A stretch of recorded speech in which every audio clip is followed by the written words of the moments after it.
Hey guys, it's Mermaid Mama here, and today is the start of my new segment where I just talk about my life experiences, my experience being a mom of 3 littles, you know, just all the different things, and hopefully some of it helps you or helps someone else you know, and yeah.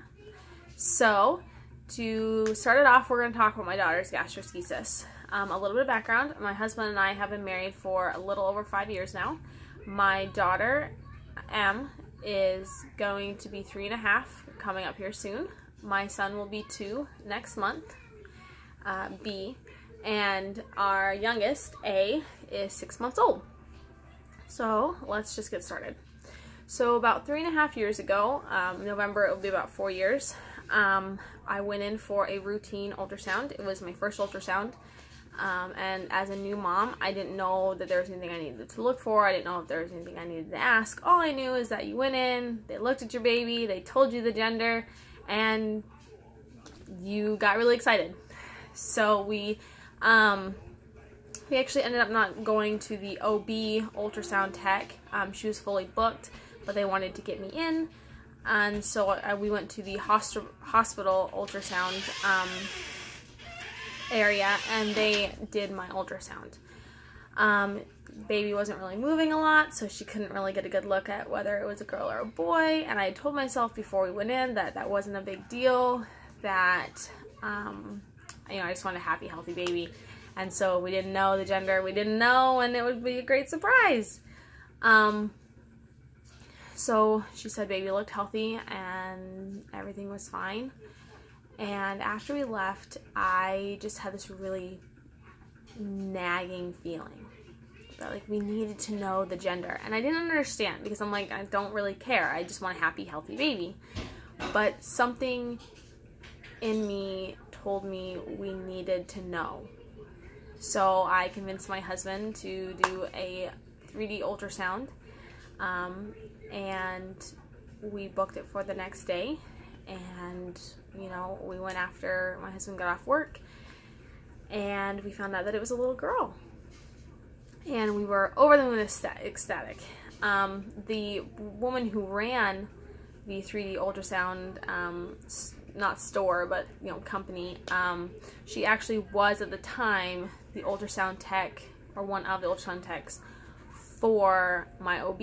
So she knew my OB personally. And so, you know, looking back at it, I see the signs, but at the moment she was like, oh, I'm just going to send these to your OB so she can have some more pictures of your beautiful daughter. She was very professional about it, very calm.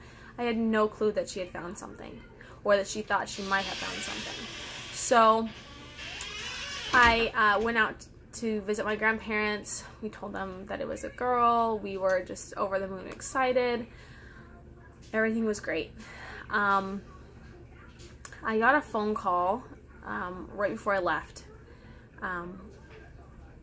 It was from my OB's office, and they told me that they wanted me to schedule an ultrasound with maternal fetal medicine at a doctor's office about an hour away from us. And at first I was like, oh my gosh, okay, so I don't even know what that is. And then the nurse that called me was really calm about it. She's like, don't worry about it. We just want to, you know, we just want to see more pictures of that beautiful girl. Just don't even panic. Just schedule the appointment and it'll be fine. She was very professional about it, but she made sure not to, like, freak me out, because it was going to be about 2 or 3 weeks before I actually got in. So, you know, 2 or 3 weeks of, like, freaking out wasn't going to do me any good, especially if it was nothing. So I get home from visiting my grandparents, and we go to the appointment. And well, beforehand, I guess I should mention that I am a Mormon. I'm part of the Latter-day Saint faith, and so I guess that kind of plays in a little bit to my story here. On our way to the hospital, our state recently got a temple, or at the time had recently gotten a temple, and I just happened to look over at my husband and go, oh look, the temple's right by the hospital. How great is that? You know, and I didn't even think anything of it. So the whole time we're on our way down, I'm praying, and my stomach's just in knots because I'm just very worried. So we get there and we're sitting in the office, and you can see the temple right outside of the window, and I just keep thinking about how great it'll be to visit, and you know, it's just such a beautiful temple, and I was just, you know, I was calm. So we get in and they start taking pictures of our beautiful little girl, and I just get so excited because she's moving around, and she's, you know, she's not waving, but she's waving, and I'm just in love. And one of the doctors comes in, looks at all the scans, and she sits us down, and she explains to us that our daughter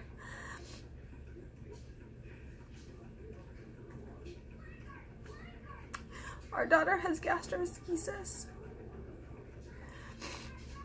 which means that babies form from the inside out when they're first developing, and when she was developing, her stomach didn't fully close. So here's her umbilical cord, here's a hole, and as she grew and her intestines ran out of room, instead of her stomach expanding and, you know, accommodating for all the new growth that is going on, it pushed out. They left a hole, so there was a little bit sticking out when she was developing, but then as she grew and developed more, it pushed more out. So essentially my daughter is swimming around in her amniotic sac with her small intestine on the outside. And when she told me that, I felt like my entire world had just like blown up. I felt like somehow I had failed my daughter because I didn't take enough prenatals, or I didn't do something, and it was my fault, and now my daughter was suffering from my mistake. Side note, they don't know what causes gastroschisis, and if you're going through what I'm going through, just know that it's not your fault. These things happen, and you blaming yourself only makes it harder on you. I lied awake many nights hating myself because I'm her mother, and it is my job to protect her. Don't do that. Don't do that to yourself. So she explained to us that, you know, now we were going to be having all these ultrasounds, and there's going to need to be a lot of monitoring, because sometimes they can just pass away with no known reason as to why. They just do. So we were going to be getting an ultrasound every single week, and then towards the end we were going to be getting an NST, a non-stress test, and an ultrasound, both during the week, as to make sure that she was doing okay, and then if there was any fetal distress, that we would take her out right away. So I just remember feeling so lost. I never blamed God. I was never angry with him. I was angry at myself. And I felt like I had failed my husband, because it was my job to keep her safe and to make her this beautiful, perfect child. And I felt like I had failed her because somehow, again, it was my fault.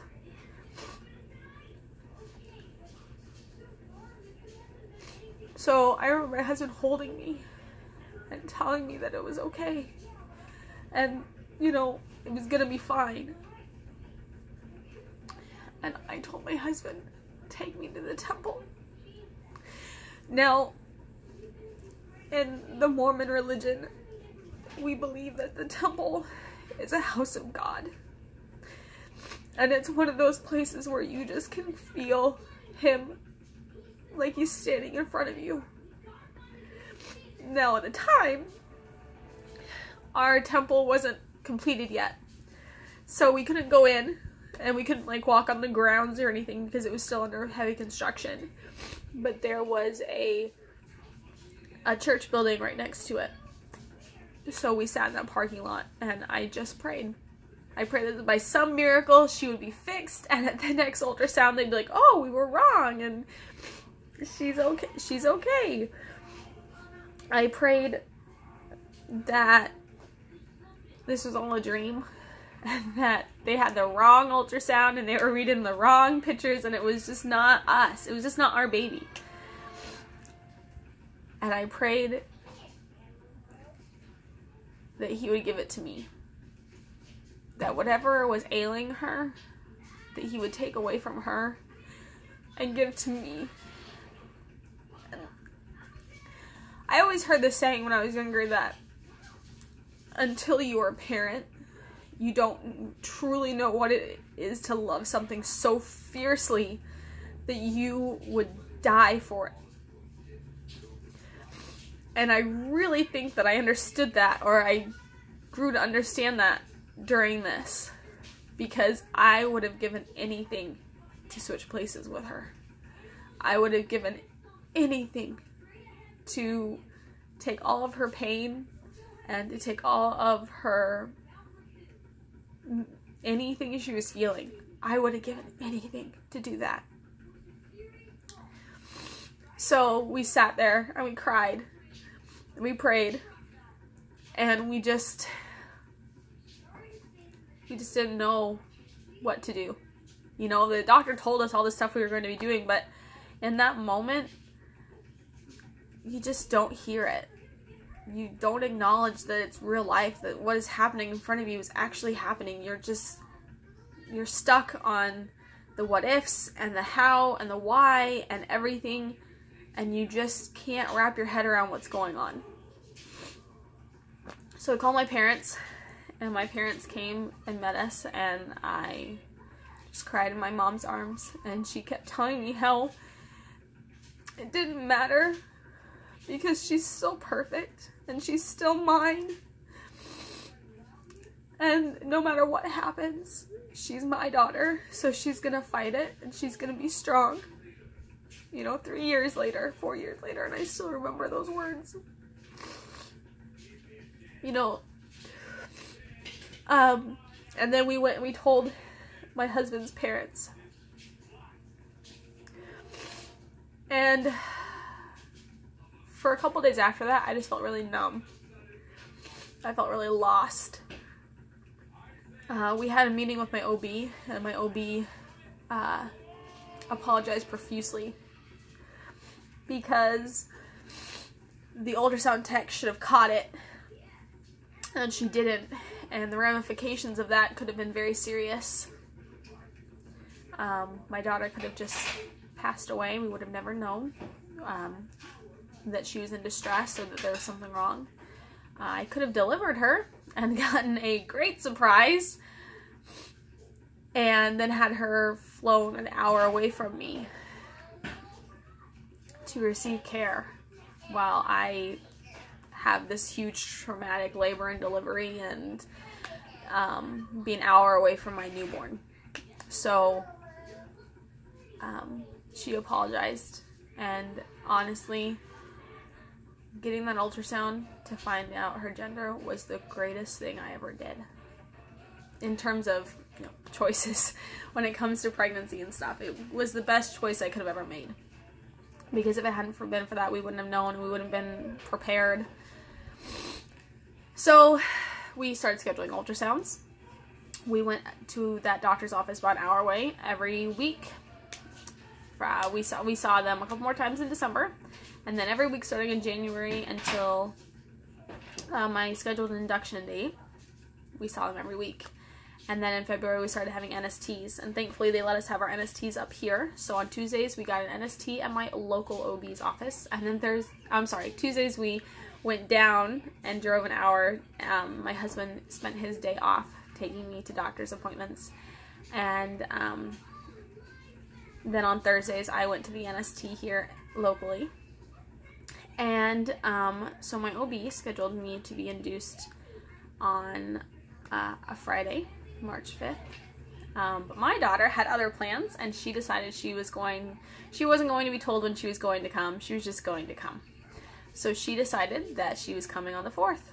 So I'm not really going to go on to her birth story too much in this one. I'll do her birth story and my other boys' birth stories at another time. But 39 hours of labor.